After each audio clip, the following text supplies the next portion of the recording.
Buenas tardes a todos, pues bienvenidos. Espero que sí me logren escuchar más o menos bien porque ahorita está lloviendo, entonces pues está cayendo una lluviecita y pues a lo mejor empiezan a caer por ahí truenos o relámpagos. Entonces, bueno, si algo así llega a pasar, bueno, pues pararemos tantito. Ahora vamos a ver en este ejercicio otra aplicación de las leyes de Newton que corresponde al equilibrio, es el ejemplo número 2. Y en este caso, bueno, puse una figura como muy simplista de lo que ocurre en la realidad, porque en este ejercicio nos mencionan que, bueno, lo que tenemos es un carro que está sobre una rampa de un remolque, ¿no? Como no suele pasar, por ejemplo, cuando suben a un carro que está descompuesto, lo suben a un remolque, a una rampa, pues es algo muy parecido, ¿no? Entonces aquí lo que estoy dibujando, pues es este bloque, que para nosotros sería el análogo del automóvil, y está anclado a través de una cuerda a la parte posterior de este remolque, ¿no? Justamente pues para moverlo, ¿no? Pero aquí el detalle es que el auto está quieto. Y además aquí vamos a hacer otras consideraciones importantes para que podamos hacer esto de manera como más simplista y ya posteriormente involucraremos lo que es la fuerza de fricción, ¿sí? En este caso en particular, en el ejercicio nos mencionan que los frenos están desactivados, ¿no? Entonces, esto a lo que nos va a llevar es que en realidad, como tal, no hay una fuerza de fricción que esté actuando sobre las llantas. En este caso, habría una fuerza de fricción actuando sobre cada una de las llantas si es que los frenos estuvieran activados, ¿no? Sería una fuerza de fricción estática. Pero aquí vamos a suponer que más bien el automóvil está completamente en equilibrio debido solamente a la acción de la cadena que sostiene a este auto. Ahora, otra de las fuerzas que están actuando pues sería el peso del auto, ¿no? Que es el que estoy poniendo aquí. Ese peso siempre va a apuntar verticalmente hacia abajo. Y aquí, dado que el carro y la rampa están inclinados, en este caso también habría una fuerza normal. De hecho, no sería una, serían cuatro, porque tendríamos cuatro llantas que están en contacto con la superficie de la rampa, ¿sí?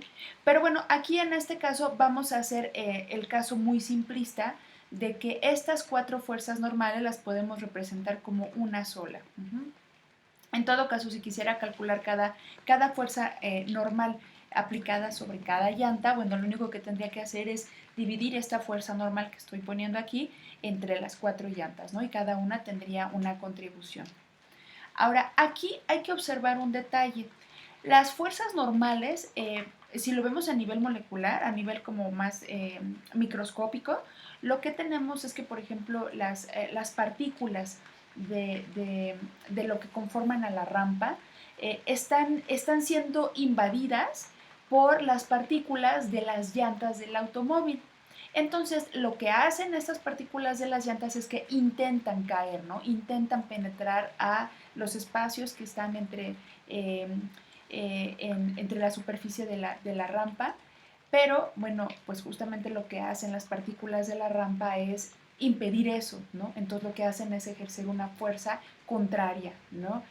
Este tipo de fuerza pues justamente es perpendicular a la superficie de ambos objetos que están en contacto. Por eso es que aquí es incorrecto suponer, porque no es la generalidad, que la fuerza normal siempre apunta hacia arriba. Este es un caso donde no.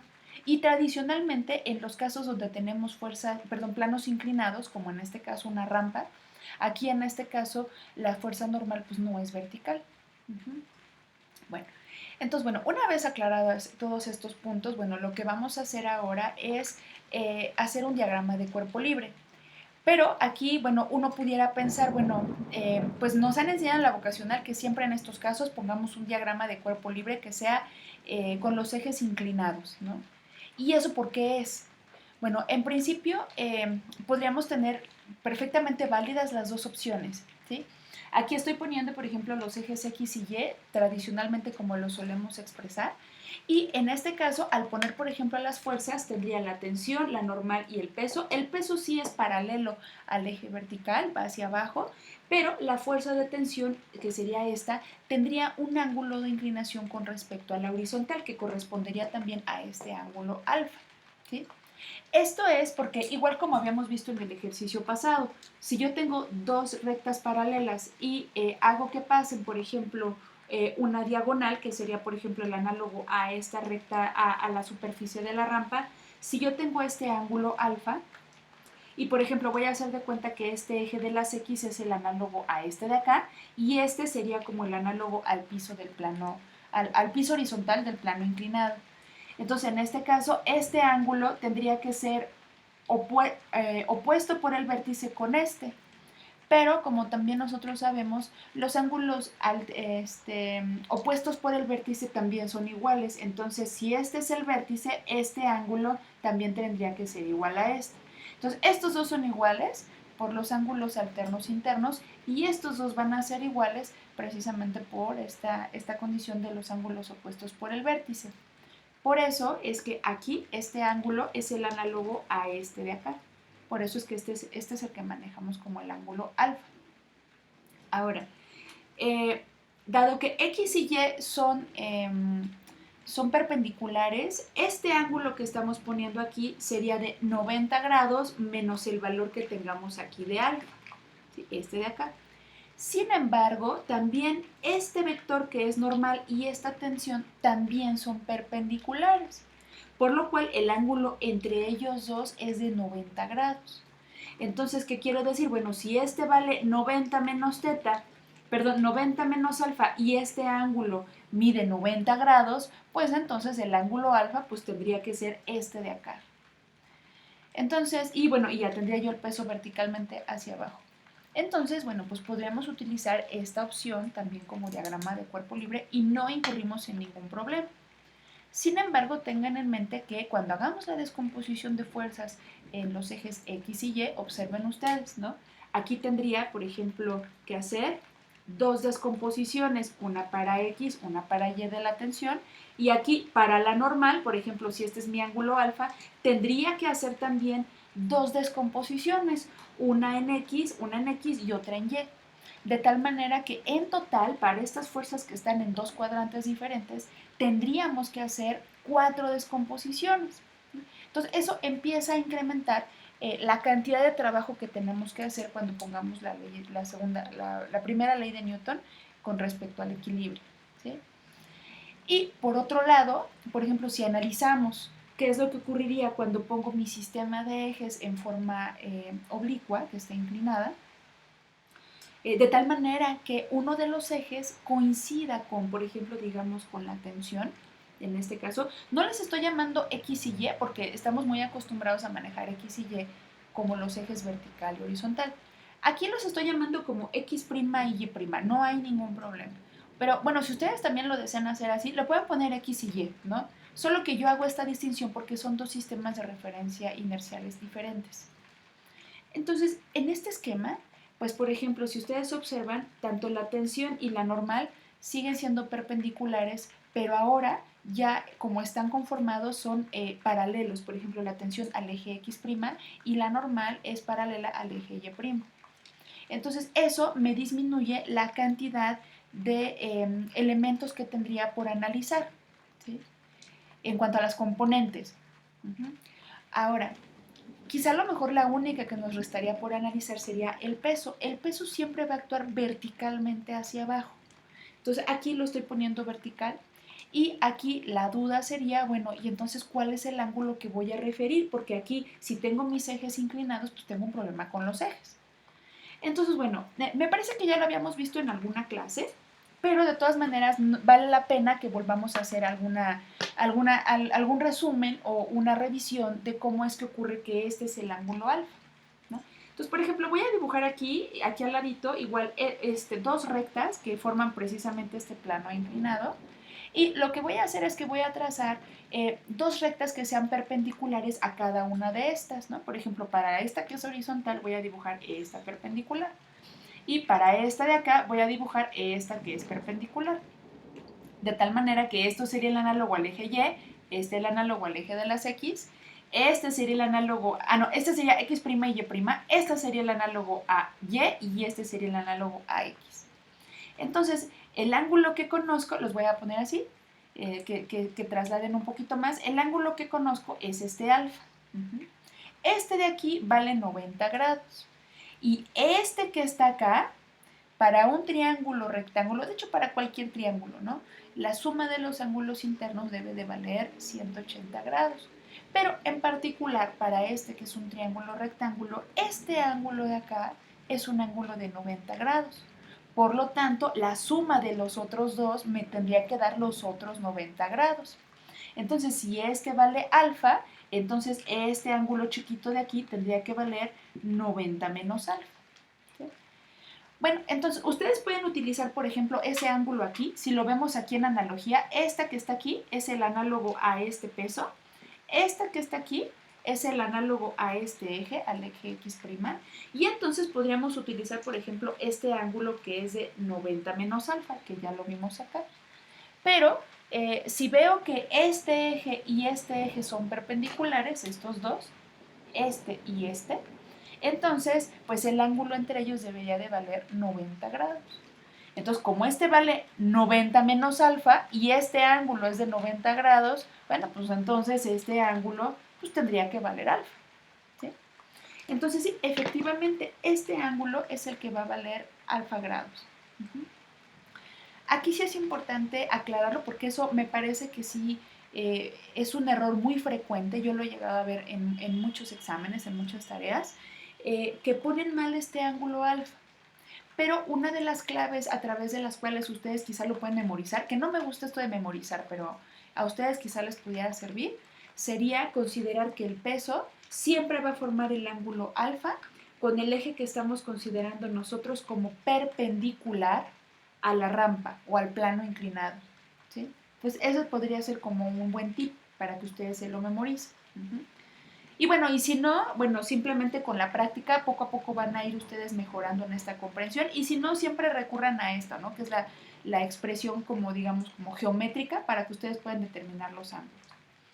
Entonces, ahora, ya que tenemos esta, ya tenemos definido quién es el ángulo alfa, bueno, observamos que aquí en todo caso solamente tendría que hacer una descomposición en componentes X y sería solo la del peso, ¿no? Por ejemplo, aquí utilizaría lo que estoy poniendo aquí como este triángulo rectángulo, así, ese triángulo, y aquí utilizaría, por ejemplo, este cateto. Como es paralelo al eje Y', pues entonces esta sería la componente en Y del peso. Pero si ustedes lo observan, esto que está aquí, este es un ángulo de 90, entonces este que está aquí tendría que ser el cateto adyacente de este triángulo. Entonces si recordamos, este WY, entonces sería W, la hipotenusa, por la función trigonométrica asociada al cateto adyacente, que sería el coseno del ángulo. Entonces aquí pondría coseno de alfa. Bueno, aquí puse esta sonrisa para denotar que para mí este sería como mi sistema de referencia preferente sobre este, ¿sí? Este le estoy poniendo carita triste, no porque esté mal, sino porque tiene una mayor cantidad de componentes a considerar, ¿sí? Pero bueno, si ustedes quieren hacerlo así, no hay ningún problema. Bueno, y bueno, regresando aquí a este caso, si quisiera calcular la componente en X del peso, la componente en X aquí en este caso tendría que ser paralela a este eje X que estoy llamando aquí. Entonces, si me fijo, esta de aquí tendría que ser el cateto opuesto del triángulo rectángulo y de trigonometría eso está asociado con la función seno. Y bueno, ahora sí, ya con esta descomposición, bueno, pues ahora sí lo que podemos hacer es hacer el análisis del equilibrio por componentes, ¿no? Entonces, en este caso, iniciamos con la sumatoria de fuerzas en Y, que me daría 0 porque el automóvil está en equilibrio. Y aquí tendría la fuerza normal, que va verticalmente sobre este eje Y', menos la componente en Y del peso, que fue la que ya determinamos, que sería W coseno de alfa. Entonces, en este caso, la fuerza normal, fíjense ustedes que valdría W coseno de alfa. Y aquí me quiero detener un momentito porque generalmente uno aprende de la vocacional o de la preparatoria que la normal es igual al peso. Eso siempre ocurre, pero cuando estamos en un plano horizontal. Por ejemplo, en un caso particular, supongan ustedes que alfa vale 0. Si alfa vale 0, entonces coseno de 0 vale 1. Entonces aquí sí se cumple que n es igual a la normal. Pero cuando tenemos un plano inclinado, esta normal nunca va a ser igual al peso, sino que va a ser igual a una componente del peso. ¿De acuerdo? En este caso fue la componente que pusimos en el eje de las Y. Y por otro lado, si quisiéramos determinar, por ejemplo, la tensión, ¿no? La tensión de la cuerda que está anclada al remolque, en este caso, pues ahora analizamos, ¿no? Tendría yo esta fuerza de tensión que apunta a la derecha, por eso es positiva, y menos la componente del peso horizontal, que sería este W seno de alfa. Aquí lo puse como WX, pero cuando la despejo me quedaría que la tensión tendría que ser igual a la componente en X del peso, ¿no? Que sería W seno de alfa. Aquí sí, solamente tengan mucho cuidado y no se vayan a quedar con la finta de que todo lo que tiene que ser con X es con coseno y todo lo que tiene que ver con Y va con seno, porque eso es incorrecto, ¿sí? Entonces, esta parte de aquí, W coseno de alfa, esta parte no es correcta, ¿sí?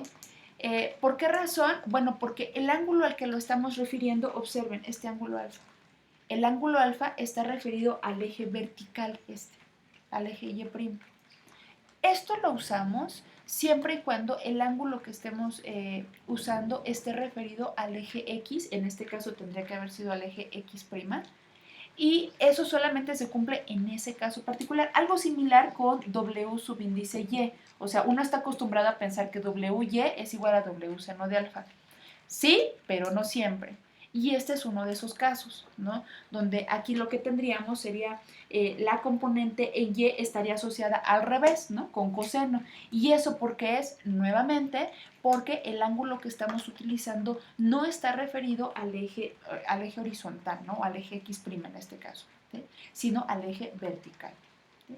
Y bueno, con eso concluimos con esta explicación de este ejercicio.